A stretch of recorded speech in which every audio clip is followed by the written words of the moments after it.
Hello everyone, मेरा नाम निकिता कुमारी है और अभी रिसेंटली 67 बीपीएससी में मेरी सेकंड रैंक आई है। और ये मेरा बीपीएससी में तीसरा प्रयास था। 65th और 66th बीपीएससी में मैं प्रीलिम्स 1 to 2 मार्क्स से मिस कर देती थी और इस बार मेरा फाइनली सिलेक्शन हुआ है। और बेसिकली मैं जहानाबाद की रहने वाली हूँ। मेरी schooling DAV public school Jahanabad से हुई है और मैंने अपना ग्रेजुएशन पटना वुमेंस कॉलेज से मैथमेटिक्स में किया है। और रिसेंटली अभी मेरी 1 मंथ पहले ऑडिटर में ट्रेनिंग हुई है और अभी पोस्टिंग भी हो गई है मेरी ऑडिटर में, पंचायती राज डिपार्टमेंट में। तो अभी आज मैं आप लोगों के बीच बीपीएससी की अपनी जर्नी को और स्ट्रैटेजी को बताने वाली हूँ।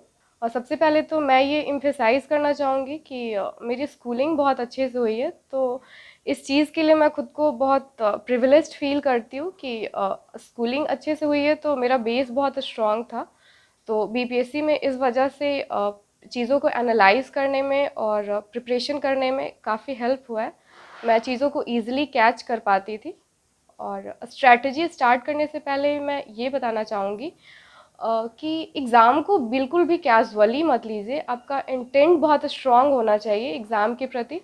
लास्ट 2 अटेम्प्ट में यही मिस्टेक्स हो रही थी कि मैं एग्ज़ाम को अच्छे से क्लियर नहीं कर पा रही थी, क्योंकि मेरा ये इंटेंट ही नहीं होता था कि मुझे पेपर क्लियर करना है।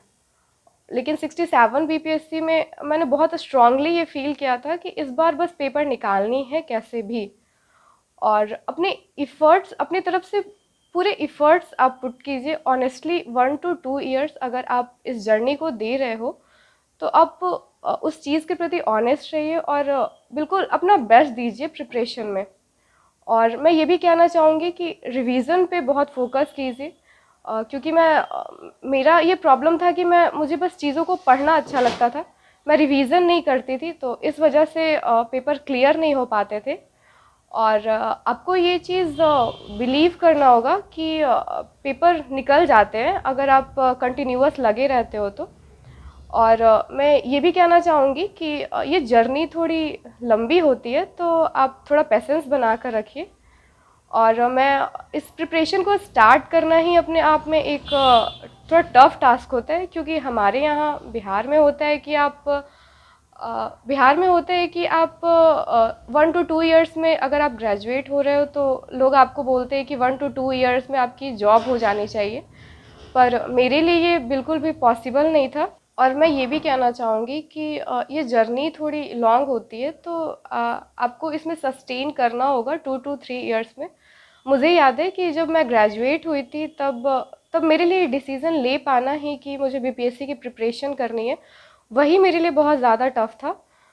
तो फिर मैंने अपने सर से भी पूछा था, क्योंकि मेरे जितने भी फ्रेंड सर्कल्स में थे तो वो सब लोग था कि सब लोग को एसएससी की प्रिपरेशन करनी है, बैंकिंग की प्रिपरेशन करनी है। तो वहाँ तो होता है कि आप 6 मंथ्स या 1 ईयर में आपके पेपर निकल जाते हैं। पर सर ने मुझे बहुत स्ट्रांगली कहा था कि ऐसा होगा कि आपके सारे फ्रेंड्स के पेपर क्लियर हो रहे हैं, सब लोग सेटल हो रहे हैं, बट आपको थोड़ा वेट करना होगा। अगर आप अच्छी चीज़ के लिए आप अगर डिज़ायर कर रहे हो तो आपको थोड़ा पेशेंस बना के रखना होगा।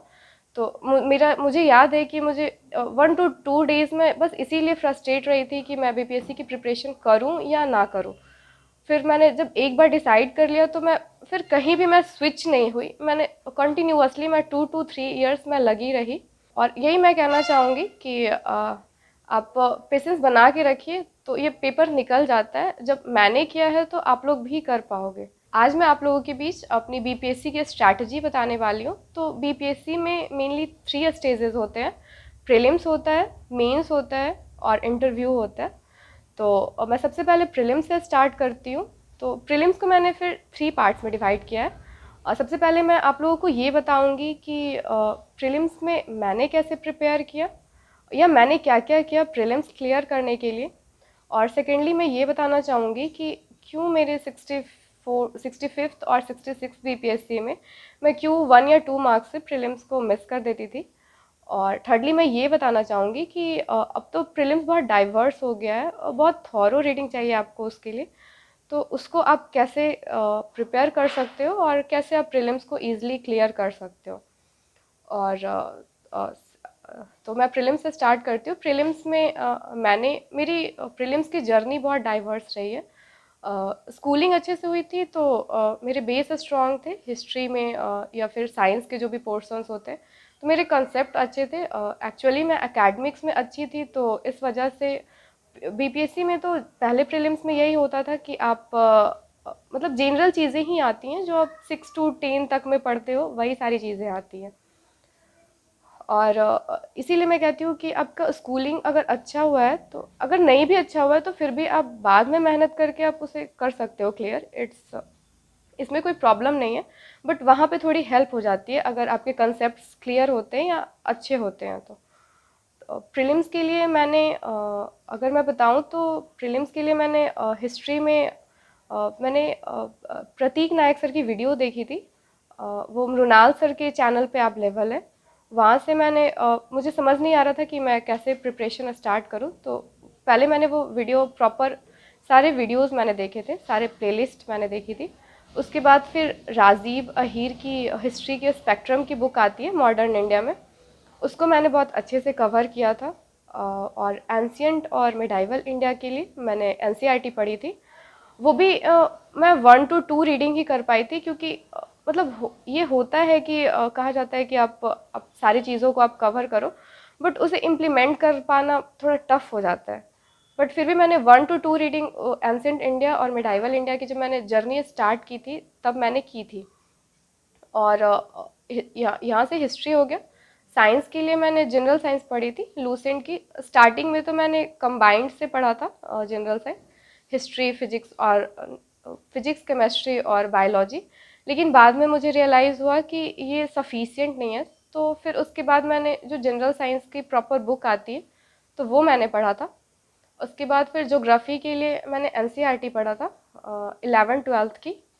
तो वो मैंने 1 to 2 रीडिंग ही की थी, क्योंकि मेरे लिए वो उतना पढ़ पाना, मतलब मैं इतना डेडिकेटेड नहीं रह पाती थी कि मैं उसको कंप्लीट कर पाऊँ। लेकिन हाँ, मैंने जब प्रिपरेशन स्टार्ट की थी तो मैंने 1 to 2 रीडिंग उसकी की थी। उसके बाद इकोनॉमिक्स में मुझे बीपीएससी में तो उतने क्वेश्चंस भी नहीं आते इकोनॉमिक्स के, बेसिकली वो डाटा ही आते हैं या फैक्ट्स ही आते हैं। लेकिन फिर भी मुझे था कि बेसिक्स कवर करना है, तो मैंने स्टार्ट तो किया था इकोनॉमिक्स को 11th-12th की एनसीईआरटी से, जैसा कि सारे टॉपर सजेस्ट करते हैं। तो मैंने भी सोचा था कि मैं भी इकोनॉमिक्स वहाँ से कवर कर लूँगी, बट वो मैं उसे कैच नहीं कर पा रही थी, मैं कंफर्टेबल नहीं हो पा रही थी, मुझे चीज़ें समझ नहीं आ रही थी। तो फिर मैंने उसे भी छोड़ दिया था। 1 या 2 चैप्टर्स मैं पढ़ी थी इकोनॉमिक्स के, बट फिर वो मैं छोड़ दी थी, फिर वो मैंने कंप्लीट नहीं किया था। उसके बाद फिर मैंने संजीव वर्मा की बुक इकोनॉमिक्स के लिए मैंने बहुत सारी चीज़ें ट्राई की थी। इकोनॉमिक्स में मेरे साथ प्रॉब्लम ये हो रहा था कि मैं चीज़ों को पढ़ती थी, फिर वो एग्ज़ाम जैसे ही ओवर होता था तो भूल जाती थी, या मैंने जब पढ़ा और फिर मैं 10 to 15 डेज़ में मैं उसे भूल जाती थी। तो फिर मैंने संजीव वर्मा की वो बुक मैंने प्रॉपर पूरी पढ़ी थी, छोटी सी बुक आती है। उससे मैंने इकोनॉमिक्स के सारे बेसिक्स जो भी टॉपिक होते हैं वो मैंने कवर किया था। उसके बाद मैंने मृणाल सर के भी कुछ वीडियोस देखे थे। लेकिन मैंने इतनी सारी चीज़ें की थी, लेकिन इकोनॉमिक्स में मैं अभी तक भी मैं कंफर्टेबल नहीं हो पाई हूँ। मुझे लगता है कि मैं सारी पढ़ती हूँ और फिर मैं भूल जाती हूँ। तो मैं ये इसलिए बता रही हूँ क्योंकि मुझे ये लगता है कि आप इम्परफेक्ट होकर भी आप पेपर निकाल सकते हो। ज़रूरी नहीं है कि आपके हर एरियाज़ आपके स्ट्रॉन्ग ही हों। आप बस ट्राई करते रहो, तो फिर वो सक्सेस मिल जाती है। और हिस्ट्री हो गए, और साइंस हो गए, ज्योग्राफी हो गई, इकोनॉमिक्स हो गई। करंट अफेयर्स के लिए मैंने स्टडी फॉर सिविल सर्विसेज के वीडियो देखे थे। अजीत सर की वीडियो आती है, 1.5 आवर की वीडियो आती है, तो उससे मैंने कवर किया था करंट अफेयर्स। और एक्चुअली मैं ये भी बताना चाहूँगी कि जब से मैं ग्रेजुएशन कर रही थी, इवन मैंने फर्स्ट ईयर से मैं द हिंदू पढ़ रही हूँ। मतलब स्टार्टिंग में तो मैं बस वर्ड मीनिंग या फिर मतलब मेरी इंग्लिश अच्छी हो जाए तो उस पर्पस के लिए मैं पढ़ती थी। लेकिन स्टार्टिंग में मैं उसमें वन वन आवर और 2 आवर्स उसमें लग जाते थे पूरे पेपर को कवर करने में। 4 to 5 मंथ तक ऐसा होता था कि एडिटोरियल कुछ भी समझ में नहीं आता था। बट जैसे जैसे मैं उससे कंटिन्यू करते गई तो फिर वो चीज़ें समझ में आने लगी। इवन 3 to 4 ईयर्स मतलब ऐसा नहीं था कि मैं कंटिन्यूअस पढ़ रही थी, बट हाँ, मैं वीक में 4 to 5 डेज मतलब मैं ट्राई करती थी कि मैं उसे पढ़ लूँ। और फिर मतलब 3 to 4 इयर्स के बाद मतलब इतना अच्छा वो हो गया था। एक्चुअली मेरी 2019 में ग्रेजुएशन हुई है और 2016 में मैं फर्स्ट ईयर थे, तो मैं तब से पेपर में पढ़ रही हूँ। और मतलब लास्ट में मतलब जब मैंने प्रिपरेशन में जब मैं आई तो तब तक मेरा ये हो गया था कि मैं 7 to 8 मिनट्स में एडिटोरियल्स अगर मैं मन से करूँ तो मैं उसे कैच कर लेती थी। मैं मतलब मैं उसमें जो भी एसेंस है उसके वो मुझे समझ में आ जाते थे। तो मैं ये कहना चाहूँगी करंट अफेयर्स के लिए जब आप पेपर पढ़ते हो तो आपका एक फ्लो बना रहता है, आप न्यूज़ से खुद को रिलेट कर पाते हो। जैसे कुछ कुछ न्यूज़ अगर ऐसे होते हैं कि आप पेपर में कुछ रैंडम क्वेश्चंस आ रहे हैं जो मैगजीन से डायरेक्ट नहीं आ रहे हैं, तो अगर आपको पता रहेगा कि हाँ जैसे ब्रिक्स का कोई समिट हो रहा है तो न्यूज़पेपर में क्या होता है कि वहाँ पे उससे रिलेटेड बहुत सारे न्यूज़ आते हैं। तो जब 2-3 दिन आप सेम ही न्यूज़ को देख रहे हो तो वो आपके सबकॉन्शियस माइंड में होता है कि अच्छा यहाँ पे ये इवेंट हुआ था, तो आप उसे एग्ज़ाम में टिक आउट कर पाते हो। तो पेपर का मुझे ये बेनिफिट बिल्कुल नज़र आता है। और मेंस में तो काफ़ी हेल्प होती ही है, और इंटरव्यू के टाइम पे भी पेपर काफ़ी इंपॉर्टेंट रोल होता है। मैं ये सजेस्ट करूँगी कि अब तो पैटर्न भी बहुत चेंज हो रहे हैं, तो मैं डेफिनेटली सजेस्ट करूँगी कि पेपर तो आप हिंदी, अगर आपकी लैंग्वेज इंग्लिश में आपको प्रॉब्लम हो रही है तो हिंदी न्यूज़पेपर में तो उतने कुछ कंटेंट होते नहीं हैं, लेकिन आप ट्राई कर सकते हो। आप इंडियन एक्सप्रेस पढ़ सकते हो, आप द हिंदू पढ़ सकते हो, मतलब कोई भी, आप द टाइम्स ऑफ इंडिया पढ़ सकते हो। आप जिसमें भी आप कंफर्टेबल रहो आप उसे पढ़ सकते हो। और तो करंट अफेयर्स के लिए अगर मैं बताऊं तो मैंने क्या क्या किया, तो मैं ये इसलिए बता रही हूँ कि मतलब इतना मेरा करंट अफेयर्स में था तो मुझे लगता है कि इससे पेपर में 30 to 40% तो ज़रूर ही हेल्प हुआ था पेपर से। और फिर उसके बाद मैंने वो स्टडी फॉर सिविल सर्विसेज की 1.5 आवर या 2 आवर्स की वीडियो आती है, उनका मंथली कंपाइलेशन होता है। मुझे ऐसा लगता है कि उनकी इफ़िशियंसी बहुत अच्छी होती है। बाकी जगह होता है कि आप 1.5 घंटे या 2 घंटे में आप पूरे आपको वो लोग 1.5 2 घंटे में आप वो लोग पूरे मंथ को समराइज नहीं कर पाते। और वहाँ होता है कि अगर 10 क्वेश्चंस आ रहे हैं तो आप 6 to 7 क्वेश्चंस वहाँ से आप कर सकते हो। और उसके बाद फिर जो लास्ट के एग्ज़ाम के मंथ होते थे तो उसमें मैं एडुटेरिया या स्पीडी, कोई भी मैगज़ीन जो भी आप जिसमें भी आप कंफर्टेबल हो आप वो कर सकते हो। मैं एडुटेरिया ही करती थी। तो उससे लास्ट के मंथ के जो भी फैक्ट्स ये सब होते थे सारा कंपाइल किया होता था, बजट, इकोनॉमिक सर्वे, ये सारी चीज़ें मैं वहाँ से कर लेती थी। तो ये सारी चीज़ें मैंने अपने फर्स्ट 2 अटेम्प्ट्स में किए थे। तो अब मैं ये बताना चाहूँगी कि क्यों मेरा प्रीलिम्स नहीं क्लियर हो पा रहा था। 66 में मैंने 2 मार्क्स से प्रीलिम्स मेरा मिस हुआ था। और 65th बीपीएससी में मेरी प्रिपरेशन उतनी नहीं थी, मैं ग्रेजुएट ही हुई थी। उसके बाद 3 to 4 मंथ्स के बाद मैं फुल्ली फोकस नहीं थी बीपीएससी के लिए। तो उस वजह से उस टाइम पे मेरे 5 to 6 मार्क्स से प्रीलिम्स मिस हो गए थे। और 66 फिर वो 2 साल या 3 साल जैसे जैसे टाइम बीतता गया तो इतनी सारी चीज़ें तो मैंने की थी। ये मैं स्टार्टिंग का बता रही हूँ कि इस तरीके से मैंने स्टार्ट किया था। और अगर मैं 67 के टाइम पे बताऊँ तो मैंने क्यों वो वहाँ पे मेरे प्रीलिम्स नहीं निकल रहे थे, तो उसमें प्रॉब्लम ये था कि मेरे साथ ये था कि मैं बहुत मतलब चीज़ों को मैं बहुत ज़्यादा, मतलब मुझे नई नई चीज़ें पढ़ना अच्छा लगता है। तो मेरे साथ प्रॉब्लम ये होता था कि मैं चीज़ों को कॉन्साइज़ नहीं कर पाती थी। एग्ज़ाम से पहले जो 15 to 20 डेज़ होते थे उसे अच्छे से मैं यूज़ नहीं कर पाती थी। क्योंकि पेपर में ये बहुत ज़रूरी होता है कि एग्ज़ाम से पहले आपको 15 to 20 डेज़ आपको जो भी चीज़ें आपने पढ़ी हैं अगर वो आप अपने आँख के सामने से उस चीज़ को गुज़ार रहे हो तो वो आपको बहुत हेल्प करेगा। वहाँ पे आप वहाँ पे आप 1-2 मार्क्स या 3 मार्क्स से आप लीड कर सकते हो। और फिर वहाँ पे आप सिली मिस्टेक्स आप वहाँ पे कम करोगे अगर आप वो 20 डेज़ और 25 डेज़ अगर आप अच्छे से यूज़ कर रहे हो तो। और मैं ये बताना चाहूँगी कि मैंने रिवीजन पे फोकस नहीं किया था। और मैं 65th और 66 बीपीएससी में मैं सिली मिस्टेक्स को अवॉइड नहीं कर पाती। मैं पॉलिटी के जो इजी क्वेश्चंस हैं उन्हें मैं गलत कर देती थी। तो मैं स्ट्रांगली आप लोगों को ये कहना चाहूँगी कि आप सिली मिस्टेक्स आप बिल्कुल भी आप अफोर्ड कर ही नहीं सकते हो, क्योंकि उसी से आपका सिलेक्शन रुकता है। और अगर आप सिली मिस्टेक्स में अगर आप लीड ले रहे हो तो फिर आपकी वो सिलेक्शन होगी, डेफिनेटली होगी। और मैंने मोस्ट इम्पॉर्टेंटली मैंने प्रीवियस ईयर मैं सारे टॉपर्स के वीडियोस देखती थी बहुत अच्छे से, जितना मतलब मैं सारे टॉपर्स के स्ट्रेटजी देखती थी, वीडियोस देखती थी यूट्यूब पे। तो आजकल ये सब बहुत बहुत कॉमन सी चीज़ है, तो मैं भी देखती थी। लेकिन प्रॉब्लम ये था कि मुझे पता तो था कि हाँ प्रीवियस ईयर करना है, ऐसे करना है, ये सारी चीज़ें कवर करनी है, लेकिन उसे इम्प्लीमेंट कर पाना मैं सच में मैंने नहीं किया था। 65 बीपीएससी या 66 मैं डिसाइड करती थी कि हाँ मैं इस मंथ में कवर कर लूँगी या ये वाली चीज़ें देख लूँगी, पर लिटरली एग्ज़ाम से पहले मुझे अफसोस होता था कि मैं नहीं देख पाई। लेकिन 67 बीपीएससी के टाइम पे मैंने प्रीवियस ईयर बहुत अच्छे से किया। अब तो पेपर रिपीट नहीं होते 68 और 69 बीपीएससी में, क्योंकि अब पैटर्न बहुत चेंज हो रहा है। लेकिन 67 के लिए मैंने प्रीवियस ईयर तो आपको समझना ही होगा, जब तक आप उसे अच्छे से कवर नहीं कर रहे हो तो आपको समझ नहीं आएगा ना पेपर किस एक्सटेंट तक जा रहा है या कितना आपको कवर करना है। तो प्रीवियस ईयर तो आप किसी भी कॉम्पिटिटिव एग्ज़ाम की अगर आप प्रिपरेशन कर रहे हो तो आप प्रीवियस ईयर बहुत स्ट्रांगली देखो। 67 बीपीएससी में मैंने यही किया। यूपी पीसीएस के पेपर या जितने भी एग्ज़ाम्स हो रहे थे, हरियाणा पीसीएस के पेपर्स या यूपीएससी के पेपर, जितने भी एग्ज़ाम्स हो रहे, क्योंकि सीएपीएफ के पेपर, सीडीएस के पेपर या फिर बीपीएससी के पेपर, ये सारे पेपर्स को मैंने बेस बना के बहुत अच्छे से इन सारी चीज़ों को मैंने कवर किया था। प्रॉपर मैंने कॉपी में लिखा था कि हाँ ये क्वेश्चंस आ रहे हैं, इससे इस टॉपिक से आ रहे हैं। तो 67 आते आते तक वो चीज़ें मुझे समझ आने लगी थी कि प्रीवियस ईयर बहुत इंपॉर्टेंट है। 67 में वो मैंने बहुत ज़्यादा किया। रिवीजन मैंने बहुत स्ट्रांगली किया था 67 के टाइम पे।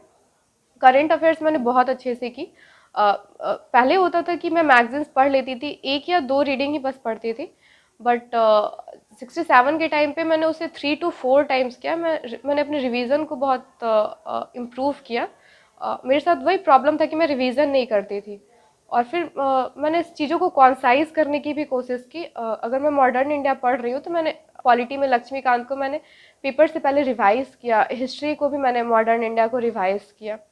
अ, ये कोई ज़रूरी नहीं है कि आप पूरी चीज़ों को रिवाइज़ करो, लेकिन आप जो भी इम्पॉर्टेंट चीज़ है आप उसको डेफिनेटली एग्ज़ाम से पहले देख कर जाओ, वो उससे बहुत हेल्प हो जाती है। उसके बाद फिर मैंने घटना चक्र के भी क्वेश्चंस किए। और घटना चक्र के मुझे क्वेश्चंस मॉक टेस्ट लगाना मुझे उतना पसंद नहीं था, तो मैं बस क्वेश्चंस को देख लेती थी और अंडरलाइन कर लेती थी। और 67 के टाइम पे तो मुझे ये रियलाइज़ हो गया था कि लूसेंट के बिना तो एग्ज़ाम बिल्कुल भी नहीं निकलने वाला। आज उसकी रेलिवेंस मैं समझती हूँ कि बिल्कुल भी नहीं है 68 और 69 के लिए। लेकिन कुछ कुछ फैक्ट्स होते हैं, आपको 10 to 15 मार्क्स तो आपको डेफिनेटली आ जाएंगे। जो भी छोटे छोटे क्वेश्चंस होते हैं तो वो लूसेंट में मिल जाते हैं।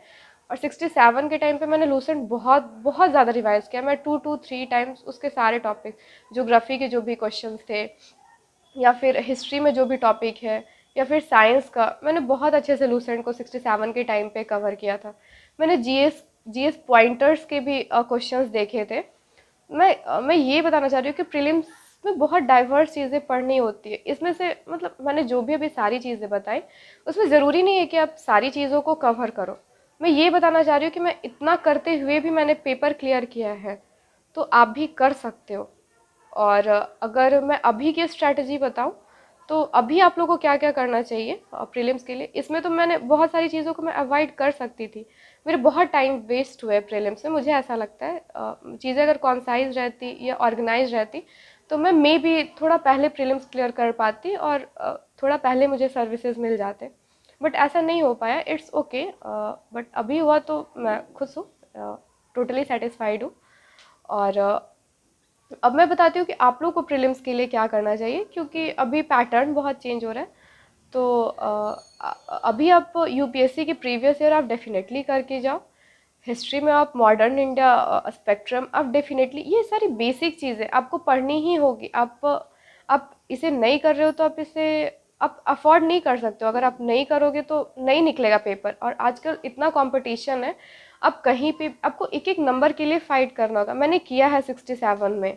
क्योंकि पहले मेरा होता था कि मैं बहुत कैजुअली लेती थी पेपर को कि हाँ हो जाएगा, कर लूँगी, निकाल लूँगी। बट नहीं, ऐसा नहीं होता है। आप आपके मन में जब तक ये नहीं आएगा, जब तक आप ये स्ट्रांगली फील नहीं करोगे, मतलब आपको सोते जागते आपको दिखना चाहिए कि हाँ मुझे ये टॉपिक कवर करना है या मेरा यहाँ पे टाइम वेस्ट हो रहा है, तो उस चीज़ को आप अवॉइड करो, तभी आपके पेपर क्लियर होंगे। और आप यूपीएससी का पेपर कर सकते हो प्रीवियस ईयर, तो आप डेफिनेटली करके जाओ। और स्टैटिक पार्ट को अपने बहुत स्ट्रांग रखो, क्योंकि करंट में चीज़ें इतनी डाइवर्स होती है कि आप अगर उस टॉपिक से कर रहे हो तो हो सकता है कि उस टॉपिक से क्वेश्चन नहीं आए, तो अब वहाँ पे आपके लिए हैंडल करना थोड़ा मुश्किल हो जाएगा। स्टैटिक को आप बहुत स्ट्रांग रखो तो आप वहाँ से इजीली स्कोर कर सकते हो। हिस्ट्री के लिए आप राजीव अहीर पढ़ लो।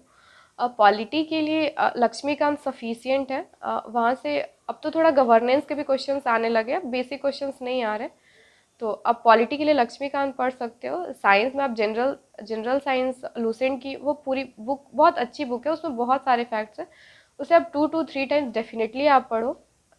और उसके बाद आजकल मॉडर्न टेक्नोलॉजी से भी थोड़े क्वेश्चंस आ रहे हैं, तो आपको उसे भी कवर करना चाहिए, मैं ये सजेस्ट करूँगी।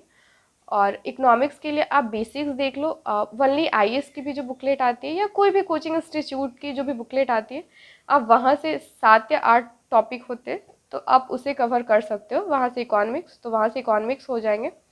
उसके बाद मैथमेटिक्स और रीजनिंग के कुछ क्वेश्चंस आते हैं, तो एक्चुअली मेरा ग्रेजुएशन था, मैंने मैथमेटिक्स में ग्रेजुएशन किया था, बट ऐसा बिल्कुल भी नहीं था कि मतलब वो मैथ्स के क्वेश्चन सॉल्व हो जाते थे। मैंने वो एसएससी या बैंकिंग वाले जो क्वेश्चंस होते थे या यूट्यूब पे जो वीडियो अवेलेबल होते थे या प्रीवियस ईयर से ही मैं वो क्वेश्चंस को कर लेती थी, तो मैं 9 to 10 क्वेश्चंस हो जाते थे मेरे, 1 या 2 क्वेश्चंस लेफ्ट आउट हो जाते थे, बट जो मॉक टेस्ट या कोचिंग के पेपर होते हैं तो वहाँ से वो सारी चीज़ें कवर हो जाती थी।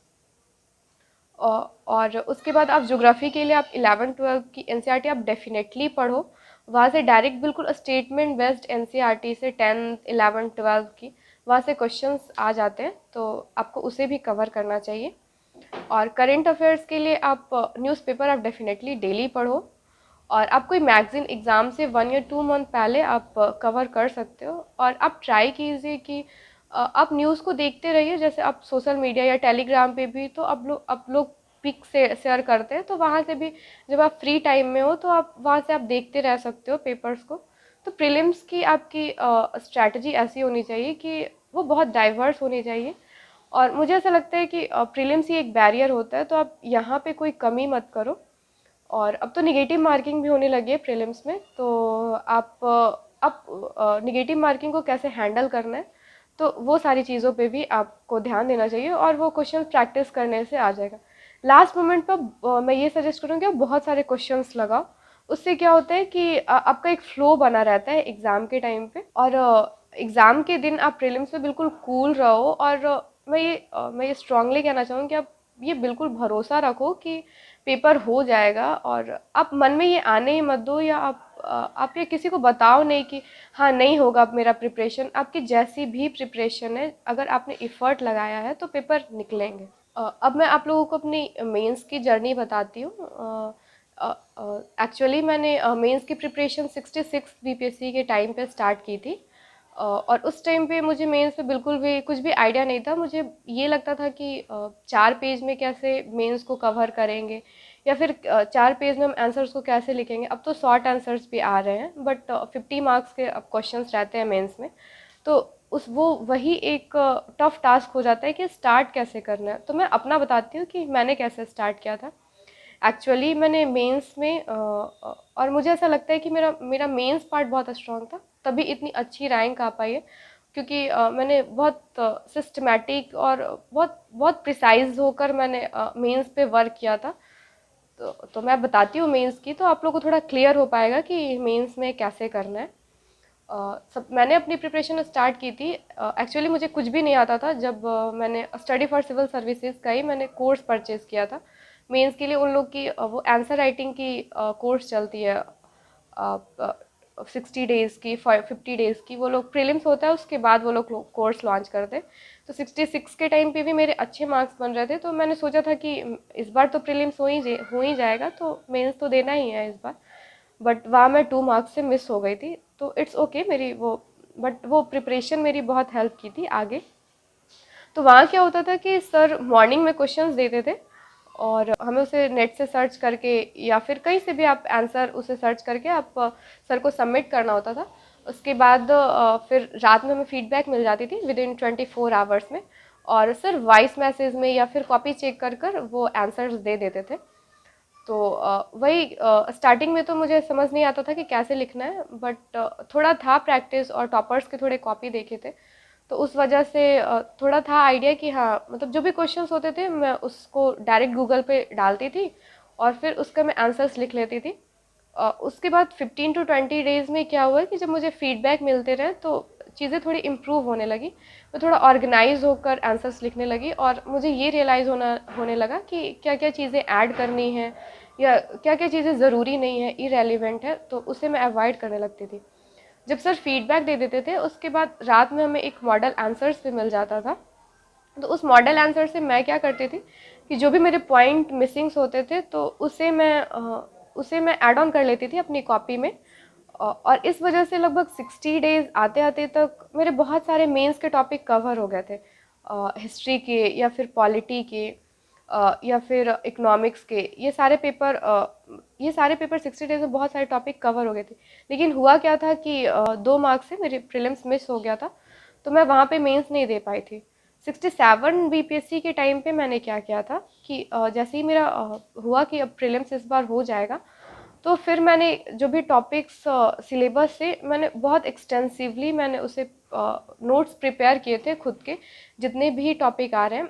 जैसे अब ट्राइबल मूवमेंट से ही जितने भी क्वेश्चंस थे, तो मैंने प्रीवियस ईयर्स में से ट्राइबल मूवमेंट लिखा, उसके बाद फिर उससे रिलेटेड जितने भी क्वेश्चंस आए, क्या क्या काउजेज है, क्या क्या कॉन्सिक्वेंसेज है, कौन कौन से फेमस ट्राइबल मूवमेंट है, संथाल मूवमेंट या फिर बिरसा बिरसा मुंडा मूवमेंट। तो ये सारी चीज़ों को मैंने पॉइंट वाइज लिख लिया था। उसके बाद फिर मैं नेट से ही सर्च करके मतलब एक्चुअली मुझे ऐसे बुक से पढ़ना उतना ज़्यादा मैं प्रेफर नहीं करती थी, तो मैं नेट से ही पढ़ लेती थी डायरेक्टली गूगल सर्च करके। और मैं बहुत होता इसमें क्या था कि मैं बहुत सारे मल्टीपल जगह से मैं पॉइंट्स को बस बहुत सारे पॉइंट्स को मैं लिख लेती थी, उसके बाद उससे मैं खुद के नोट्स बना लेती थी।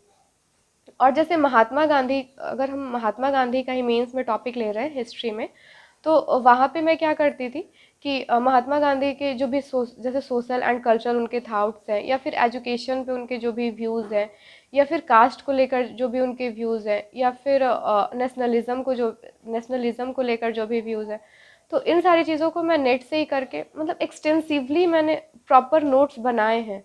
उसके बाद मैंने अगर मैं बात करूँ तो महात्मा गांधी का, जैसे अगर मुझे महात्मा गांधी पे आंसर लिखना है तो मेरे पास प्रॉपर जैसे एक मतलब 4 से 5 लाइन का एक होता था इंट्रोडक्शन में कि हाँ मुझे ये मतलब महात्मा गांधी से अगर कोई भी क्वेश्चन आएगा तो मैं उसे वैसे ही लिखूंगी।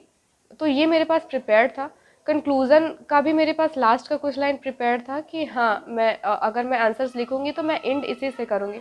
और ये सारी चीज़ों को मैंने बहुत रिवाइज़ किया था। इवन मतलब मैं अगर कहूँ तो लोग कहते हैं कि आपको एग्ज़ाम्स में रटना नहीं होता, आप समझ के पेपर क्लियर कर सकते हो, बट ऐसा नहीं होता। आपको कुछ चीज़ें आपको रटनी ही पड़ेगी, तभी आप वो वहाँ पे आप दूसरे एवरेज बच्चों से आप लीड ले पाओगे। तो मैंने यही किया था कि इंट्रोडक्शन को मैं बहुत अच्छे से वो मैंने उसे मेमोराइज़ किया था। मैं ऑनेस्टली कहूँगी कि हाँ, मैंने उसे मेमोराइज़ किया था।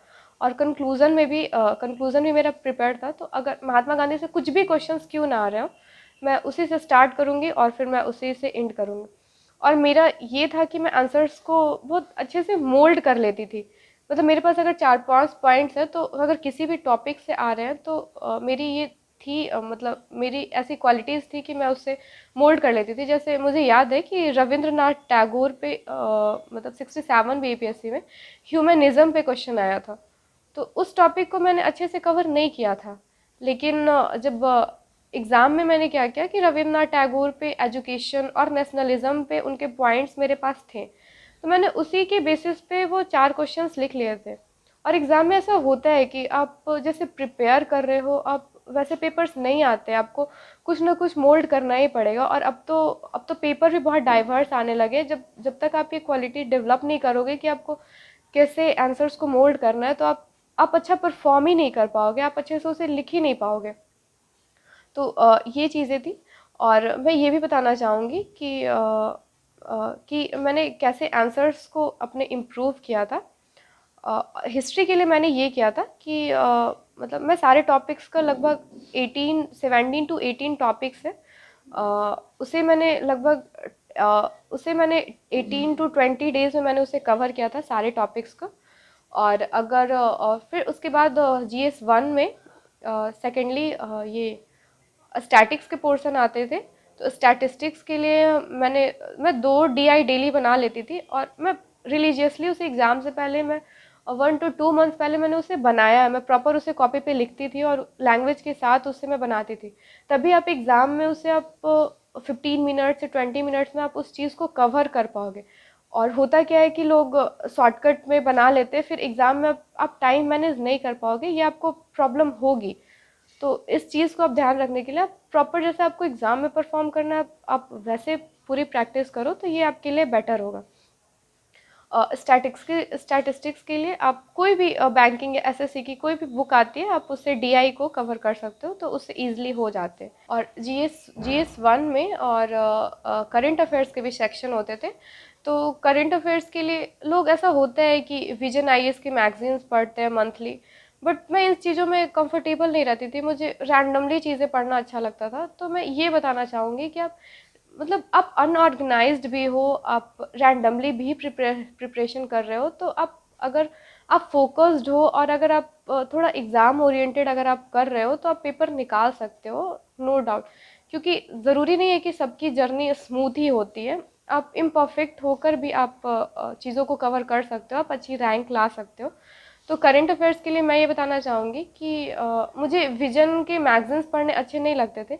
वो मेरे पास वो मैगज़ीन्स होते थे, क्योंकि मैं भी टॉपर्स की सुनती थी कि हाँ, मैगज़ीन पढ़ने होते हैं, वहाँ पे कंटेंट होते हैं, तो आपको वहाँ से मेंस के लिए कवर करना है। मेरे पास भी प्रॉपर 1 to 2 ईयर्स के हर मंथ के सारे मैगज़ीन्स हैं, बट मैंने उसे नहीं पढ़ा है, क्योंकि मुझ में नहीं था कि मैं वो नहीं पढ़ सकती हूँ। तो इट्स ओके अगर आप नहीं भी पढ़ रहे हो तो, लेकिन आपको उस चीज़ को कहीं और से कवर करना होगा। तो मेरा क्या था कि मैं वहाँ से, बट ये मैं ज़रूर करती थी कि वहाँ से मैं टॉपिक्स देख लेती थी कि कौन कौन से टॉपिक्स इंपॉर्टेंट हैं। और BPSC में ये होता है कि मोस्टली हाईलाइटेड टॉपिक्स ही ज़्यादा आते हैं। तो करंट अफेयर्स के मैं वहाँ से जो भी बड़े बड़े टॉपिक्स होते थे, तो मैं टॉपिक्स को लिख लेती थी। उसके बाद मैं प्रॉपर गूगल पे सर्च करती थी उस टॉपिक का नाम डालकर, और उसके बाद बगल में उससे रिलेटेड UPSC या फिर एडिटोरियल, तो दृष्टि IAS के, या फिर कोई भी द हिंदू के आर्टिकल, या फिर द इंडियन एक्सप्रेस के, या द इकोनॉमिक टाइम्स के, या फिर बाकी बहुत सारे, या ऑब्जर्वर रिसर्च फाउंडेशन के। तो ये सारे चीज़ के करंट अफेयर्स पे उससे रिलेटेड न्यूज़ मिल जाते थे। तो मैं क्या करती थी कि जो भी उसके आर्गूमेंट्स अगर फेवर्स में आ रहे हैं आर्गूमेंट्स, या फिर अगेंस्ट में आ रहे हैं, तो मैं वहाँ से उसे पॉइंट वाइज करके और मैं उसे कॉपी में लिख लेती थी। तो इस तरीके से लगभग 20, 30, 40 टॉपिक्स ब्रॉडली होते थे, तो उसे मैं वहाँ से कवर कर लेती थी करंट अफेयर्स के लिए। और मुझे ऐसा लगता है कि इस तरीके से सर्च करने से आपको ये होता है कि आपको उससे सराउंडिंग्स जो भी टॉपिक है वो भी आपके कवर हो जाते हैं। और इससे मुझे ऐसा लगता था कि मेरी पर्सपेक्टिव थोड़ी ब्रॉड हो जाती थी, क्योंकि मैगजीन्स में ये होता था कि सारे लोग वही पॉइंट्स लिख रहे हैं, वही आंसर लिख रहे हैं, तो आपको थोड़ा तो डिफरेंट बनाना पड़ेगा ना अपने आंसर्स को। तो उसके लिए आप जब इफ़र्ट लगाओगे तो वो आपके पेपर्स में वो दिखेंगे कि हाँ, यहाँ पे आपने इफ़र्ट लगाया है। तो इस तरीके से आप करंट अफेयर्स को कर सकते हो। और मैं ये स्ट्रांगली कहना चाहूँगी कि ये कोई ऐसा नहीं है कि आप इसे 1 मंथ में या 2 मंथ में ये चीज़ें आपको आ जाएंगी। आप खुद ही गलती करोगे, उसके बाद आप सीखोगे। तो आपको ये आपको कोई नहीं सिखा सकता, ना कोई कोचिंग इंस्टीट्यूट वाले, ना कोई टीचर। वो आप खुद ही गलती करोगे, फिर आपको ये रियलाइज़ होगा कि यहाँ पे मेरे टाइम वेस्ट हुए, ये चीज़ को मैं अवॉइड कर। इट्स ओके, आपको खुद को ही निकालना है, आप खुद ही सीखोगे और आपको खुद ही आप करोगे। कोई आपकी हेल्प नहीं कर सकता है। ये मैं भी इतनी सारी चीज़ें बता रही हूँ, तो आप यहाँ से बस आइडिया ले सकते हो, लेकिन करना तो आपको ही है। मोटिवेशन आपको खुद को ही चाहिए होगा। तो करंट अफेयर्स के लिए आप ऐसे कर सकते हो, ऐसे मैंने किया था। और आप जिसमें भी कंफर्टेबल हो, अगर आपको बुक से, अगर आप फ़ोन पे आपको ज़्यादा डिस्ट्रैक्शन हो रही है, या फिर टैब में आपको ज़्यादा डिस्ट्रैक्शन हो रही है, तो आप उसे अवॉइड कर सकते हो, आप मैगजीन से कर सकते हो, इट्स ओके। बस आपको टॉपिक्स कवर कर लेने हैं। और ये इस तरीके से आप GS1 कर सकते हो, हिस्ट्री का प्रीवियस ईयर बेसिस पे आप प्रिपेयर कर सकते हो। करंट अफेयर्स के लिए आप टॉपिक को सर्च करके और आप उसके नोट्स बना सकते हो। मैं ये कहना चाहूँगी कि आप नोट्स प्रिपेयर करो, क्योंकि आपको एग्ज़ाम्स में तो जाकर लिखना ही है ना 3 घंटे। तो अगर आपकी वो प्रैक्टिस रहेगी, आपका वो इंटेंट डेवलप रहेगा कि हाँ, आप आप 3 घंटे लिख सकते हो। तो ये चीज़ आपको डेफिनेटली एग्ज़ाम में हेल्प करेगी। इस तरीके से आप GS 1 को कवर कर सकते हो। और GS 2 में पॉलिटी के सेक्शंस होते हैं, इकोनॉमिक और ज्योग्राफी के वो कंबाइंड सेक्शन होते हैं, और साइंस एंड टेक के क्वेश्चंस होते हैं। तो अगर मैं पॉलिटी में स्टार्ट करूँ तो प्रीलिम्स के लिए मैंने लक्ष्मीकांत पढ़ी थी, तो उससे भी हेल्प हुई थी। लेकिन उसके बाद मैंने प्रीवियस ईयर भी देखा था।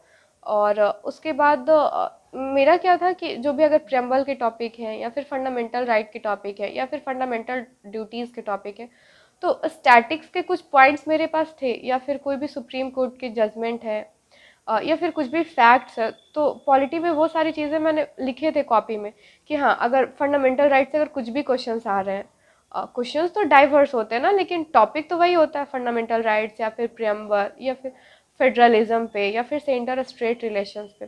तो इंट्रोडक्शन वो मेरे पास प्रिपेयर था कि हाँ, मैं यही इसी क्वेश्चन से इंट्रोड्यूस करूँगी।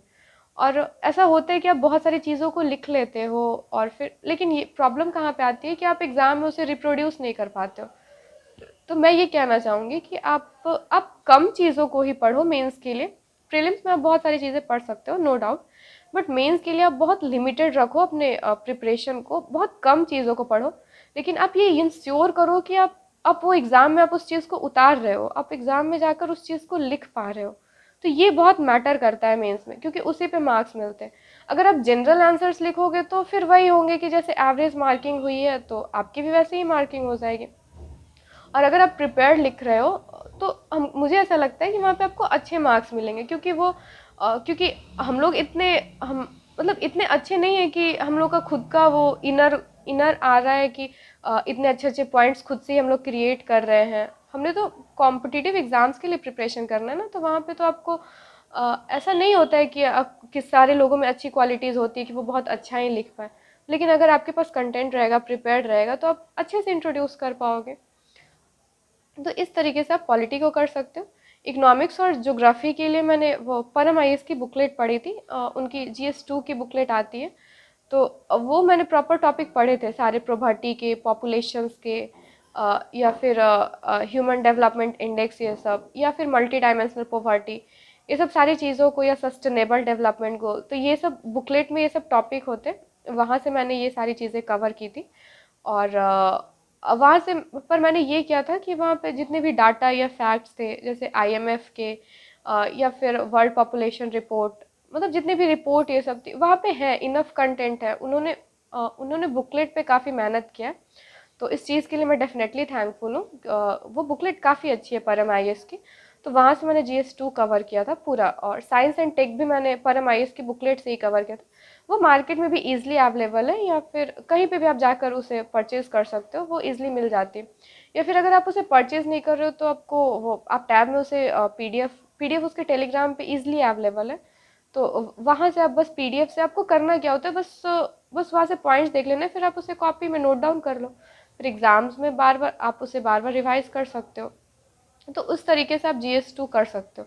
साइंस एंड टेक भी मैंने बुकलेट ही पढ़ी थी, थोड़ा टाइम कम था तो मैं नहीं कर पाई थी अच्छे से GS 2 को, बट वहाँ पे मेरे स्कोर्स अच्छे आए थे, क्योंकि कम टॉपिक को ही पढ़कर मैंने उसे एग्ज़ाम में लिखा था। मैं अगर पढ़ रही हूँ कोई भी चीज़, तो मैं एग्ज़ाम में उसे रिप्रोड्यूस करके आई थी।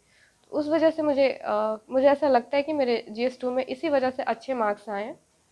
तो इस तरीके से मैंने अपना GS 2 कवर किया था। अब मैं अपनी ऑप्शनल की स्ट्रैटेजी बताना चाहूँगी। तो ऑप्शनल के लिए एक्चुअली मैं मैथ्स में ग्रेजुएट हूँ, मेरा मैथमेटिक्स में ग्रेजुएशन हुआ है। लेकिन मैं इतनी कंफर्टेबल नहीं थी, मतलब 11-12 तक मेरे मैथ्स अच्छे थे, नो डाउट मैंने अच्छा परफॉर्म किया था। लेकिन ग्रेजुएशंस में होता है कि बहुत बहुत सारे टॉपिक होते हैं, और फिर बहुत सारा कुछ कवर करना होता है। तो मैं मैथ्स से बिल्कुल भी कंफर्टेबल नहीं थी, तो इस वजह से मैंने मैथ्स ऑप्शनल नहीं लिया। फिर मैं सोशियोलॉजी पे स्विच की, तो उसके लिए मैंने 11-12 की NCERT से मैंने स्टार्ट किया।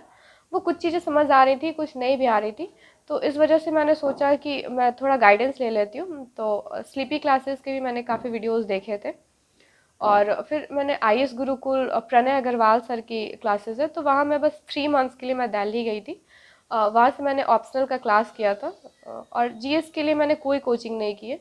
मुझे ऐसा फील होता था कि मुझे प्रीलिम्स नहीं निकल रहा है तो मुझे कर लेना चाहिए, बट नहीं, बट मुझे लगता था कि यही बेसिक्स चीज़ें ही तो पढ़ा रहे हैं, मैं इसे ही रिवाइज करके कर लूँगी। मैं आप लोगों को भी ये सजेस्ट करूँगी कि आप सेल्फ स्टडी से भी कर सकते हो, कोचिंग ज़रूरी नहीं है। बिल्कुल भी ये खुद से भी डुएबल है। जब मैंने किया, मैं मुझे ऐसा लगता है कि मैं बहुत इम्परफेक्ट थी अपनी प्रिपरेशन में, बिल्कुल नॉर्मल, बट फिर भी मेरे इतने अच्छे रैंक आए। तो बस ये था कि मैं कंटिन्यूअस लगी रही थी।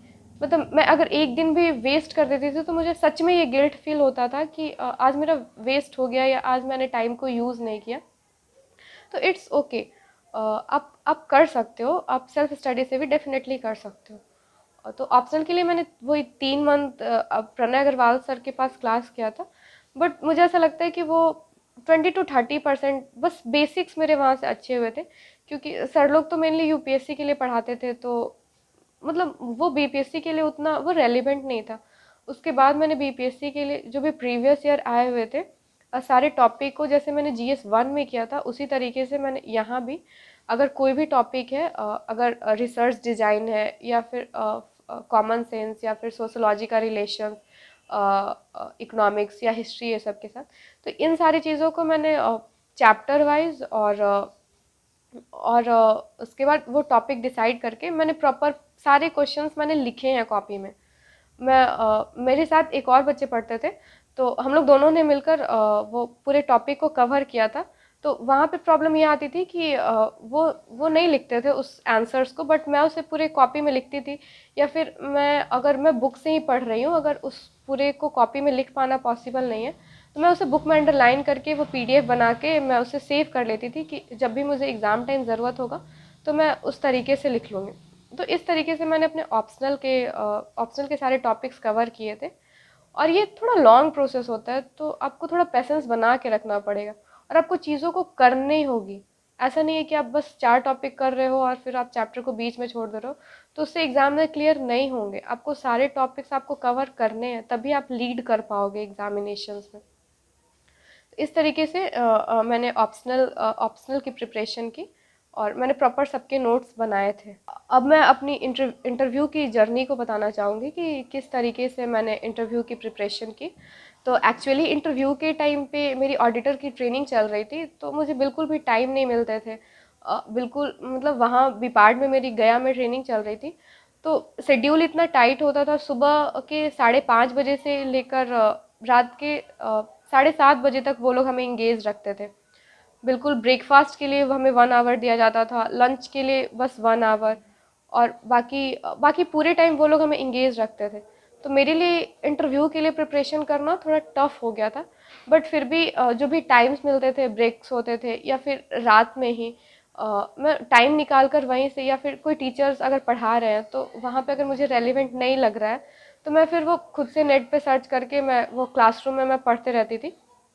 और उसी तरीके से मैंने अपनी प्रिपरेशन की थी। तो इंटरव्यू के लिए अपने मैंने अपने बेसिक्स पे बहुत काम किया था। जैसे अगर मैं कुछ भी काम भी कर रही हूँ, अगर अगर मैं ब्रश ही कर रही हूँ, तो मतलब मेरे दिमाग में ये चलते रहता था कि हाँ, मतलब इंटरव्यू में अगर मुझसे मेरी वीकनेस पूछी जाएगी या मेरी स्ट्रेंथ पूछी जाएगी, मैं खुद के बारे में सोचते रहती थी कि मैं इसका क्या आंसर दूंगी, या मन में मेरे आंसर्स चलते रहते थे कि मैं किस आंसर्स को किस तरीके से मैं डिलीवर करूँगी। तो ये चीज़ बहुत ज़रूरी होता है। जब आप किसी चीज़ में होल हार्टेडली अगर आप लगे हुए हो, तो आपको दिन भर उस चीज़ के बारे में सोचना होगा। अगर आप खाली टाइम में बैठे हो तो आपको सोचना होगा कि यहाँ पे मैं और कौन सा एफर्ट लगाऊं कि मेरी ये चीज़ क्लियर हो जाए या ये पेपर क्लियर हो जाए। तो ये बहुत ज़रूरी होता है। आपके मन में ये ज़रूर होना चाहिए कि आपको कैसे भी करनी है, बस पेपर निकालने। जब आप इतने टाइम दे रहे हो तो आपको पेपर आपको करना ही होगा। तो इंटरव्यू के लिए मैंने वैसे ही किया। अपने अपने जो भी पर्सनल ड्राफ्ट थे उस पर मैंने अच्छे से प्रिपेयर किया। उसके बाद मैंने हॉबी अच्छे से, जैसे मैंने अपनी हॉबी योगा रखी थी, योगा के बारे में मैंने अच्छे से प्रिपेयर किया, नेट से सर्च करके योगा के जो भी बेसिक्स होते हैं, या फिर योगा में जो भी होता है कि जो भी टाइप्स ऑफ योगा होते हैं। एक्चुअली मैं स्कूल टाइम पे योगा करती थी, तो मुझे थोड़ा आइडिया था उसके बारे में। तो वहाँ से मतलब बहुत सारे आसन ये सब मुझे पता थे, तो मैं थोड़ा कंफर्टेबल थी वहाँ पे। और योगा से जो भी रिसेंट डेवलपमेंट है हुए हैं, तो वो सारी चीज़ें मैंने वहाँ से कवर कर लिया था। उसके बाद बहुत योगा में ये होता है कि थोड़ा एंशियंट में अगर इंटरव्यूअर अगर थोड़ा है तो वो थोड़ा एंशिएंट में जा सकते, पर मुझे एक मॉक इंटरव्यू में कहा गया था कि आप अगर आपको नहीं आए तो आप डायरेक्टली आप ये कह देना कि मैम मैं मतलब मैं योगा प्रैक्टिस में करती हूँ, मतलब इतने इतने इसके हिस्ट्री या फिर ओरिजिन ये सब के बारे में मुझे ज़्यादा आइडिया नहीं है, तो आप उस तरीके से आप क्वेश्चंस को स्किप कर सकते हो अगर मैम लोग ज़्यादा डेप्थ में जाए तो हॉबी से रिलेटेड।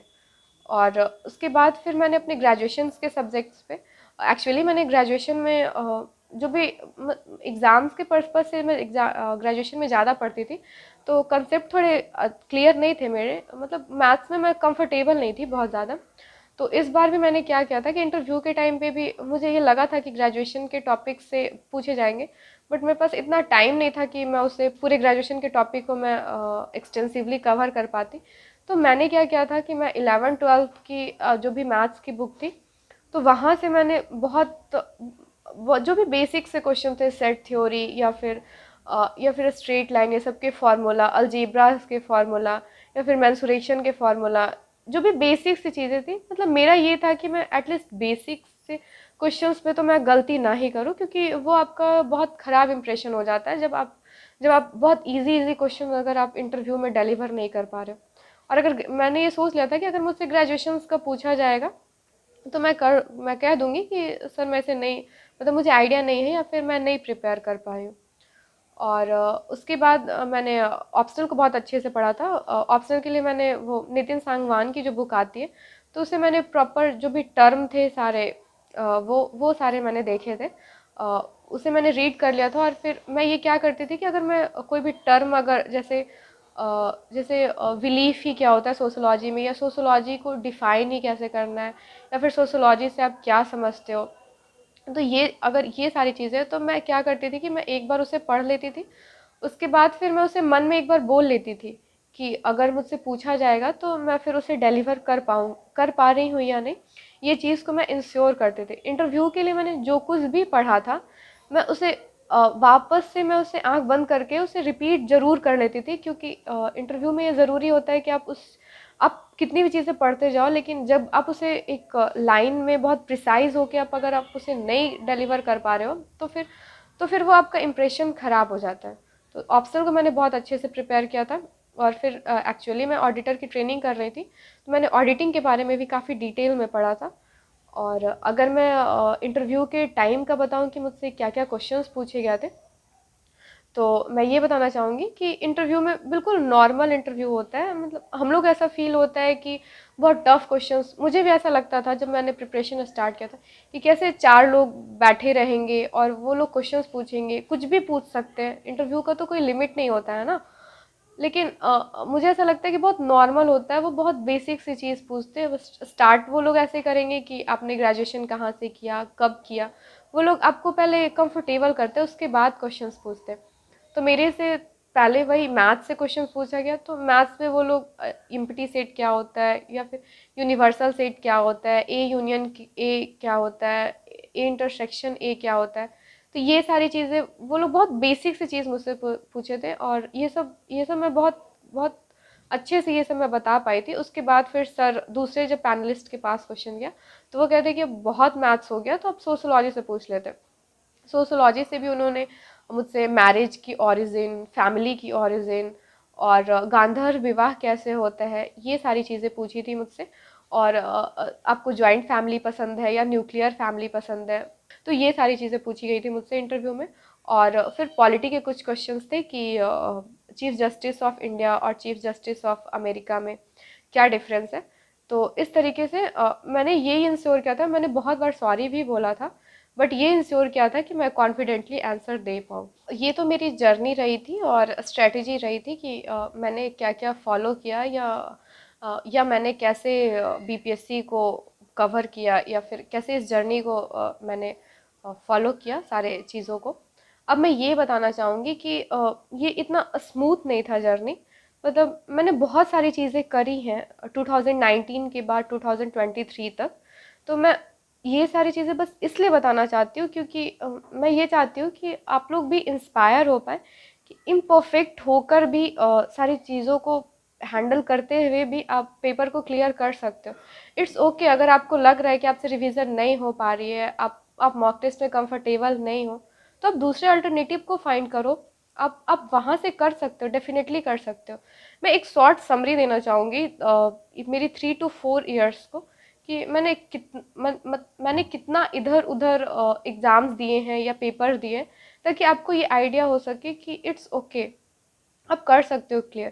क्योंकि बिहार में तो ये होता है कि जैसे ही आप ग्रेजुएट हुए तो 1 to 2 ईयर्स के बाद आपका होता है कि बस आपको एग्ज़ाम्स निकालने हैं, या घर पे भी प्रेशर होता है कि आपको जल्दी जल्दी जॉब चाहिए, या कोई भी जॉब क्यों ना हो जाए। तो मैं ये बताना चाहूँगी, मैंने जब 2019 में मैंने जब प्रिपरेशन स्टार्ट की, तो मैंने ये सोचा था कि यूपीएससी की प्रिपरेशन करूँगी। तो 1 ईयर जो भी टॉपर्स के वीडियोस देखकर, या फिर जो भी मैंने सारे बुक्स ये सब परचेज कर लिए यूपीएससी के लिए। उसके बाद मैंने सोचा कि मैं 7 to 8 मंथ्स मैंने होल हार्टेडली विजन्स के मैंने बहुत सारे मॉक टेस्ट लगाए थे यूपीएससी वाले। लेकिन जैसे ही प्रीलिम्स हुआ, और प्रीलिम्स में मेरे बिल्कुल भी अच्छे मार्क्स नहीं आए, क्योंकि मैंने चीज़ें अच्छे से पढ़ी ही नहीं थी, मैंने रिवीजन ही नहीं किया था, और मैं पेपर को समझ ही नहीं पाई थी, मैंने प्रीवियस ईयर नहीं किया था यूपीएससी के। तो वो श्योर था कि वो पेपर नहीं निकलना है। तो मेरा प्रीलिम्स में बहुत ख़राब परफॉर्मेंस रहा। फिर मुझे ये रियलाइज़ हुआ कि फिर उसके बाद मुझे ये रियलाइज़ हुआ कि इतना ईज़िली मैं इतना कैजुअली पेपर को ले रही हूँ, तो इतना ईज़िली यूपीएससी को नहीं निकाल सकते। उसके बाद मैंने डिसाइड किया कि मैं बीपीएससी के लिए फुल्ली फोकस्ड होकर प्रिपरेशन करती हूँ, और जब बीपीएससी निकल जाएगा उसके बाद मैं यूपीएससी के लिए ट्राई कर लूँगी। जब यूपीएससी का प्रीलिम्स क्लियर नहीं हुआ, तो उसके बाद मैं फिर फुल्ली बीपीएससी पे फोकस्ड हो गई, और बीपीएससी के लिए मैंने प्रिपरेशन करने लगी मैं। उस इसी बीच में फिर एसआई का भी पेपर आया था, सब इंस्पेक्टर का। तो उसका भी पेपर मैंने दिया, उसमें मैंने प्रीलिम्स क्लियर किया, मेंस क्लियर किया। उसके बाद एक्चुअली मैं ऐसी हूँ कि हमेशा से एकेडमिक में रही हूँ, तो मतलब मेरे था कि ऐसा स्पोर्ट्स में मुझे आइडिया नहीं था। तो मुझे लग रहा था कि फिजिकल मैं क्लियर नहीं कर पाऊँगी। बट मेंस के बाद हमें 1 मंथ मिले थे, और मैंने 20 to 25 डेज़ में मैंने एसआई का भी फिजिकल क्लियर किया। तो मैं ये बताना चाह रही हूँ कि अगर आपके पास डेडिकेशन रहेगी, तो आप कम टाइम में भी चीज़ों को आप कर सकते हो, अगर आप चाहोगे तो। तो मेरा भी यही था कि मैंने कुछ भी नहीं किया था फिजिकल के लिए, बट मैं 20 to 25 डेज़ मैंने अपने अपने तरफ से मैंने कोई कमी नहीं की थी फिजिकल को क्लियर करने में। और ऐसा हुआ कि मैं उसका फिजिकल भी क्लियर की। लेकिन मेरिट लिस्ट में मेरी मार्क्स अच्छे नहीं थे, 1 to 2 मार्क्स से वो मेरिट लिस्ट से मैं आउट हो गई थी। उसके बाद मैंने एसएससी सीजीएल का भी मैंने पेपर दिया था, उसमें भी अभी जो थोड़ा 37,000 जो वैकेंसी आई थी, तो उसमें प्रीलिम्स क्लियर हो गया था, तो फिर मेंस भी हो गई थी। फिर था कि टाइपिंग देना है, तो टाइपिंग भी मुझे नहीं आता था, तो टाइपिंग भी मैंने 15 to 20 डेज़ में ही मैंने कवर किया। बट ये था कि मैं टाइपिंग मॉर्निंग में 1.5 आवर कर रही हूँ, मैं इवनिंग में 1 आवर कर रही हूँ। तो मेरा ये था कि अगर कोई चीज़ करना है तो बस पूरी डेडिकेशन के साथ मैं उसको करती थी, तो इस वजह से वो चीज़ क्लियर हो जाती थी। और सच में मैंने वो सीजीएल का जो टाइपिंग था, वो मैंने 15 to 20 डेज़ में सीख कर मैंने उसे भी क्लियर किया था। बट वहाँ भी हुआ कि फाइनल मेरिट लिस्ट में नहीं हो पाए, क्योंकि मेंस में अच्छे स्कोर्स नहीं आए थे। और फिर इसी बीच में ऑडिटर का भी पेपर हुआ था, ऑडिटर के लिए भी ऑप्शनल वहाँ पे मैथमेटिक्स था। तो इसमें मैंने ऑप्शनल मैथमेटिक्स भी प्रिपेयर किया, सोशोलॉजी भी मैंने प्रिपेयर किया। तो इस 3 to 4 साल में मैंने बहुत सारी चीज़ें की हैं। तो मैं ये बताना चाहूँगी, आप लोग ऐसा लगता हो कि बस आप बस एक चीज़ पे फोकस्ड होके कॉम्पिटिटिव एग्ज़ाम, बस आप एक चीज़ पे फोकस्ड होके आप नहीं कर सकते हो, फिर वो आपको बहुत फ्रस्ट्रेशन होगी। क्योंकि जब आप एक चीज़ को मिस कर रहे हो, तो फिर आपके पास अपॉर्चुनिटीज़ नहीं होंगे। इसी बीच में मैंने अपनी बीएड भी मैंने करी है, और वहाँ भी मैंने 1 मंथ स्कूल में जाके इंटर्नशिप होता था, तो वहाँ पे भी मैंने बच्चों को पढ़ाया है, उन्हें भी टीच किया है।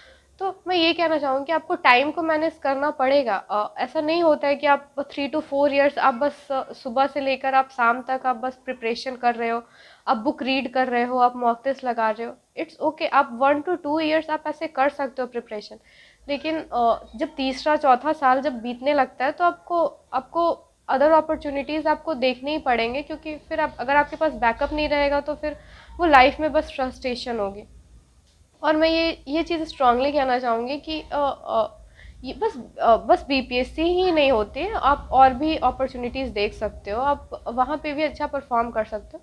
बस आप अपने इफ़र्ट के प्रति आप ऑनेस्ट रहो, आप उसमें कोई कमी मत करो, तो डेफ़िनेटली सारी चीज़ें सेटल डाउन हो जाती हैं एक टाइम के बाद।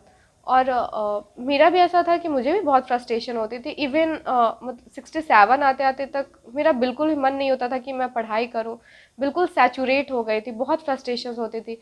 रात में लगता था कि नींद नहीं आ रहा है, या फिर ऐसे वो लो टाइम आते हैं, तो वहाँ पे आपको बस मेरा ये होता था कि मैं एक्सरसाइज तो कर लेती थी, मतलब मुझे फिजिकल फिटनेस पे ध्यान देना अच्छा लगता है, तो इस वजह से मैं वो डेली एक्सरसाइजेस तो मैं करती थी, डेली भी नहीं बट 4 to 5 डेज मैं वीक में कर लेती थी। और अगर मुझे कुछ भी नहीं समझ आता था तो मेरा ये था कि मैं सो जाती थी बस।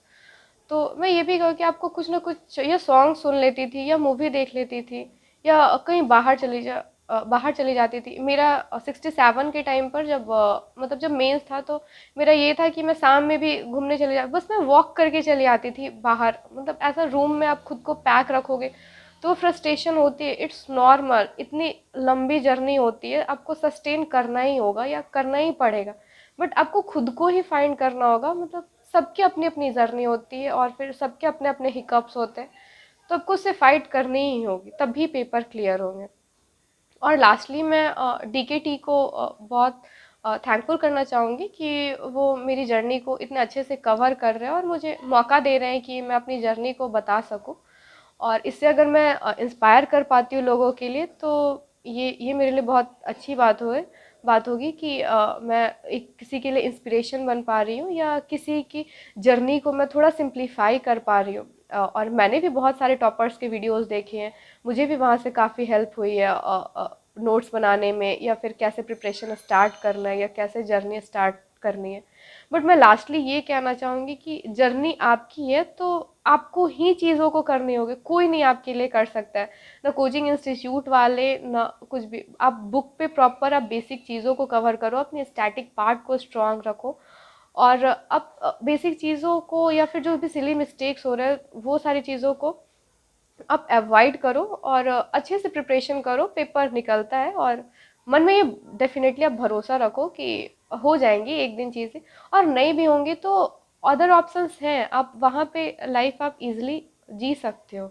कुछ क्वेश्चंस हैं, मैं उनको ले लेती हूँ, मैं ट्राई करूँगी कि शॉर्ट में उनका आंसर्स कर पाऊँ। तो सबसे पहले मेरे से ये है कि क्या चेंजेस किए आपने अपने थर्ड अटेम्प्ट में, मतलब 67 में। तो मैं यही कहूँगी कि मैंने अपने इंटेंट को बहुत स्ट्रॉन्ग किया 67 में, कि इस बार नहीं हुआ मतलब लाइफ ख़त्म है, या फिर मतलब इस बार नहीं हुआ तो फिर मुझे नहीं करनी है बीपीएससी की प्रिपरेशन। बहुत स्ट्रांगली मैंने ये सोच लिया था कि मैं किसी और ऑप्शंस पे स्विच कर जाऊँगी या मैं कुछ और देख लूँगी। तो और फिर सिली मिस्टेक्स को मैंने बहुत अवॉइड किए थे। मैंने रिवीजन बहुत किया था इस बार के अटेम्प्ट में। करंट अफेयर्स को भी मैंने, हमेशा होता था कि मैं रिवाइज नहीं करती थी, बट 67 के टाइम पे मैंने उसे रिवीजन किया, बहुत अच्छे से रिवीजन किया। और प्रीवियस ईयर्स में जो लास्ट 2 अटेम्प्ट में नहीं देखी थी, मैंने प्रीवियस ईयर बहुत अच्छे से देखा। और ऐसा था कि इस 67 के टाइम पे मैं थोड़ा ऑर्गेनाइज हो पाई थी, मैं चीज़ों को कॉन्साइज कर पाई थी।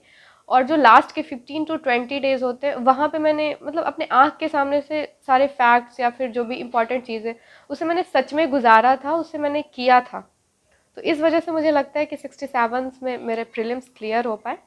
और मेंस में भी मैंने कुछ कुछ ऐसी चीज़ें थी उस वहाँ पे, मैंने जैसे बीपीएससी नोट्स के जैसे एग्ज़ाम टाइम पे, मतलब मुझे ऐसा लगता है कि वहाँ से मेरे स्कोर्स इम्प्रूव हुए।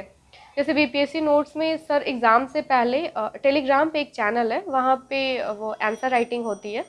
वहाँ पे पर मेरा ये था कि मैं डेली नहीं लिख पाती थी, बट वहाँ पे बहुत सारे प्रीवियस ईयर्स के आंसर्स पड़े हैं, तो आप वहाँ से चेकआउट कर सकते हो।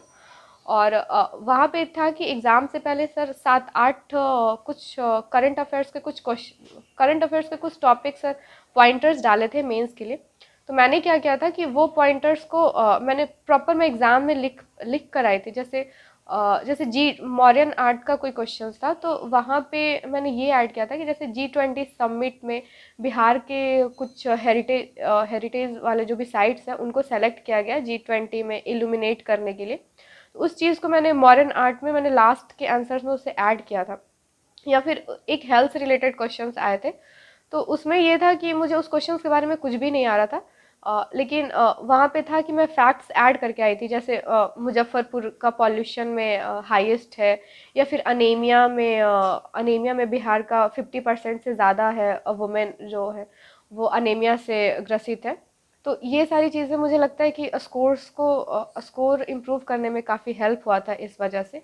और फिर जैसे ऑब्जर्वर रिसर्च फाउंडेशन का जैसे रसिया यूक्रेन का एक आर्टिकल आया था, तो वहाँ से मैंने स्टार्टिंग का जो 4 to 5 पॉइंट्स था, तो उसको मैंने वहाँ से वो चीज़ मैं एग्ज़ाम में लिख के आई थी। मैं ये कह रही हूँ कि मतलब मैंने 7 से 8 चीज़ें अगर पढ़ी थी, वो करंट अफेयर्स के पॉइंटर्स, तो मैं उसमें से लगभग 4 से 5 चीज़ मैं एग्ज़ाम में लिख कर आई थी। तो उस टाइप का आपके पास कॉमन पॉइंट्स होने चाहिए कि आप उसे एग्ज़ाम में आप उसे रिप्रोड्यूस कर पाओ। तो ये हो गया चेंजेस। और मॉक टेस्ट के लिए मॉक इंटरव्यू मैंने दिए थे एक्चुअली 67 के लिए तो नहीं, बट ऑडिटर के लिए जहाँ भी फ्री में मॉक्स हो रहे थे तो सारे कोचिंग वाले करवाते हैं, तो वहाँ पे मैंने मॉक इंटरव्यू दिया था। और ये यहाँ पे 67 के टाइम पे मुझे लीव नहीं मिल रहे थे वो ट्रेनिंग से, तो मैं बस परफेक्शन आईएएस में मैं बस मॉक दे पाई थी, तो वहाँ पे मैंने मॉक दिया था। और मॉक टेस्ट की अगर बात करूँ तो प्रीलिम्स में वो परम आईएएस में मैंने मॉक टेस्ट दिया था। वो लोग फ्री में कंडक्ट करवाते थे हर संडे को। परफेक्शंस के भी कुछ क्वेश्चंस मैंने सॉल्व किए थे मॉक टेस्ट में। तो मेरा ये था कि मैं मॉक टेस्ट में बहुत ज़्यादा कंफर्टेबल नहीं रहती थी, मुझे बस क्वेश्चंस रीड कर लेने अच्छे लगते थे। तो वही जो भी पीडीएफ होते थे वहाँ से मैं क्वेश्चंस देख लेती थी। तो अब 15 to 20 मार्क्स आप लगा कर जाओ, वो डेफिनेटली वो आपका हेल्प ज़रूर करता है। वो ऑप्शंस अगर क्वेश्चंस में आप कंफर्टेबल नहीं हो तो वहाँ से आप उसे टिक आउट कर सकते हो। तो मॉक टेस्ट यहाँ से हो जाएगा। उसके बाद नोट्स नोट्स मैंने ऑफलाइन ही प्रिपेयर किया था। मैं उतनी कंफर्टेबल नहीं थी ऑनलाइन ऑनलाइन नोट्स मेकिंग में। प्रीलिम्स के लिए तो मैंने कोई नोट्स नहीं बनाए थे, बट मेंस के लिए मैंने बहुत एक्सटेंसिवली GS1 GS2, बहुत ऑप्शनल के मैंने बहुत एक्सटेंसिवली नोट्स बनाए। मैंने प्रॉपर पूरे क्वेश्चंस जो भी प्रीवियस ईयर्स में आए हुए वो मैंने लिखे हैं। अगर मैं फ्रेश और इनर्जेटिक फील करने के बारे में बताऊं तो उसके लिए मैं एक्सरसाइजेस कर लेती थी, मुझे घूमना अच्छा लगता था, सॉन्ग सुन लेती थी। उसके बाद मेरा ये था कि अगर नहीं मन लग रहा है तो मैं सो जाती थी। तो ये सारी चीज़ें थी। उसके बाद अगर सोशल मीडिया का बताऊँ तो सोशल मीडिया मैं यूज़ करती थी या नहीं करती थी, तो मैं व्हाट्सएप पे पूरे टाइम रही हूँ अपनी पूरी प्रिपरेशन में। टेलीग्राम पे भी मैं पूरे टाइम रही हूँ, क्योंकि टेलीग्राम तो मेरे लिए मतलब ऐसा होता था कि दिन भर टेलीग्राम खुला रहता था। मतलब इतना भी यूज़ नहीं करना चाहिए, बट होता है ना कि मैं कह रही हूँ कि मतलब मेरी प्रिपरेशन थोड़ी इम्परफेक्ट रही है, बिल्कुल नॉर्मल से रह के अब मैंने क्लियर किया है ये पेपर, तो आप भी कर सकते हो, इट्स ओके। लोग ऐसे ही क्लियर करते हैं, ऐसा नहीं है कि कुछ कुछ अलग हो जाता है टॉपर की प्रिपरेशन या कुछ डिफरेंट हो जाती है। और टेलीग्राम के लिए वहाँ पे पिक्स होते थे, क्वेश्चंस होते थे, तो वहाँ से मैं टेलीग्राम पे भी मैं हमेशा एक्टिव रही हूँ। इंस्टाग्राम भी जब मैंने प्रिपरेशन स्टार्ट किया था तो उस टाइम पे मेरे पास थे, लेकिन उसी टाइम पे वो रील्स इंट्रोड्यूस हुए थे। तो उस टाइम पे हुआ क्या था कि मैं बहुत ज़्यादा टाइम वेस्ट करने लगती थी, जैसे मैं खाना खाकर फ्री हो रही हूँ या फिर नहीं पढ़ने का मन कर रहा है तो मैं रील स्क्रॉल करने लगती थी, फिर कब 10 मिनट्स या 15 मिनट्स निकल जाते थे तो वो पता ही नहीं चलता था। फिर जब 5-6 दिन या फिर 1 मंथ हुए तो मुझे ये रियलाइज़ हुआ कि ये इंस्टाग्राम मेरे थोड़ा टाइम वेस्ट कर रहा है। तो फिर मैंने वो आईडी ही डीएक्टिवेट कर दिया, और फिर इंस्टाग्राम पे मैं नहीं थी। फिर अभी जब एक रिज़ल्ट आए थे ऑडिटर के, तो उसके बाद फिर मैं इंस्टाग्राम पे भी आ गई थी। और अगर मैं कोचिंग की बात करूँ तो मैंने सच में जीएस के लिए मुझे ऐसा फील होता था कि मुझे कोचिंग कर लेना चाहिए, बट मैंने सच में जीएस के लिए कोई कोचिंग नहीं किया है। बट कोचिंग के जो भी बुकलेट होते थे या फिर जो भी मॉक टेस्ट होते, तो वो सारी चीज़ों को मैंने जो भी मार्केट में अवेलेबल होते थे या फिर टेलीग्राम पे भी उस सब वो सारी चीज़ों की पीडीएफ बहुत ईजिली आजकल मिल जाती है। बट मैं ये इंश्योर करूँगी कि आजकल रिसोर्सेज इतने ज़्यादा अवेलेबल हो गए, आप एक ही चीज़ को बार बार पढ़ो, ये बहुत ज़रूरी हो गया। क्योंकि शायद मेरा प्रीलिम्स इसी वजह से नहीं निकल रहा था, क्योंकि मैं बहुत सारी चीज़ें बस इधर उधर पढ़ते रहती थी, और एग्ज़ाम टाइम आता था तो मुझे समझ ही नहीं आता था कि मैं क्या रिवाइज करूँ या क्या किस चीज़ को छोड़ूं। बट 67 में मैंने इस चीज़ को अवॉइड किया, मैं बहुत लिमिट कर ली थी अपने रिसोर्सेज को, तो इस वजह से एग्ज़ाम्स क्लियर हो पाए। तो कोचिंग बिल्कुल भी ज़रूरी नहीं है। ऑप्शनल की मैंने क्लास की थी वो प्रणय अग्रवाल सर के पास करोल बाग में दिल्ली में। बट अब तो ऑप्शनल भी ऑब्जेक्टिव आ रहे हैं, तो आप नेट जेआरएफ के पेपर देख सकते हो या जो भी ऑब्जेक्टिव क्वेश्चंस होते हैं तो आप वहाँ से ऑप्शनल कर सकते हो। तो कोचिंग बिल्कुल भी ज़रूरी नहीं है। आप बेसिक से आप अपने एनसीईआरटी से स्टार्ट करके आप स्ट्रांग रखो, पेपर निकल जाते हैं, कोई डाउट नहीं है इसमें।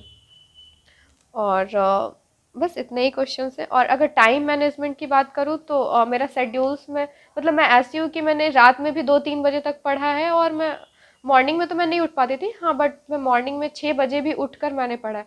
बट मुझे ऐसा लगता है कि मॉर्निंग का जो शेड्यूल होता है वो थोड़ा बेटर होता है, क्योंकि जैसे अगर आप रात में सो रहे हो 2-3 बजे, क्योंकि वो 11-12 जब रात में बजता है तो आप एग्जॉस्ट हो ही जाते हो अगर आप दिन भर पढ़ाई की है आपने तो।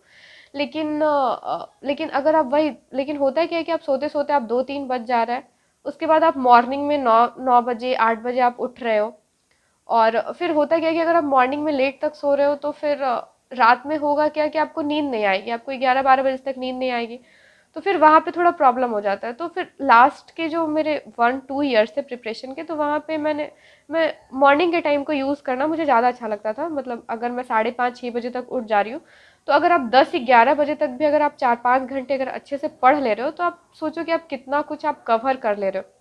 उसके बाद मेरा ये होता था कि मैं दिन में, मतलब मैं पावर नैप ले लेती थी 15 मिनट्स 20 मिनट्स। मेरा ऐसा नहीं होता था कि मैं अगर दिन में सो रही हूँ तो मैं 2-3 घंटे तक सोई रही, ऐसा नहीं होता था। मैं रात में अगर आप मॉर्निंग में उठ रहे हो तो आपको रात में भी जल्दी नींद आ जाएगी, तो आप 11-12 बजे तक सो जाओ और फिर आप 6-7 बजे तक आप उठ जाओ। और मैं ये कहना चाहूँगी कि आप नींद अपनी अच्छे से कंप्लीट करो, क्योंकि अगर आपकी नींद कंप्लीट नहीं होगी तो फिर आप जो भी पढ़ोगे तो आपको समझ नहीं आएगा, आपकी इफ़िशियंसी अच्छी नहीं रहेगी, आपको दिन में जम्हाई आती रहेगी, आप चीज़ों को कवर नहीं कर पाओगे। तो आप जितने देर में भी आपकी नींद, अगर आपको 8 आवर्स ही सोना है तो आप सो जाओ, लेकिन अगर आप जब पढ़ाई स्टार्ट कर रहे हो तो आप उसे आप उसमें अपना बेस्ट दो, या फिर वहाँ पे आपकी कोई प्रॉब्लम नहीं होनी चाहिए। और शेड्यूल्स मेरे यही नॉर्मल होते थे, मतलब मेरा ऐसा था कि मतलब पढ़ाई ही करनी होती थी, और फिर अगर मैं फ्री टाइम होती थी तो मैं घर के काम कर लेती थी, या फिर 1 आवर या 1 आवर या half half hour 15 minutes 20 minutes break लेकर। तो आप मतलब मैं यही कहना चाहूँगी कि आप नॉर्मल रह के भी बहुत इजीली आप पेपर क्लियर कर सकते हो, अच्छी रैंक ला सकते हो। बस आप कंसिस्टेंट रहो, अपनी तरफ से कोई एफर्ट में कोई कमी नहीं करो, और पेपर इसी तरीके से क्लियर हो जाते हैं।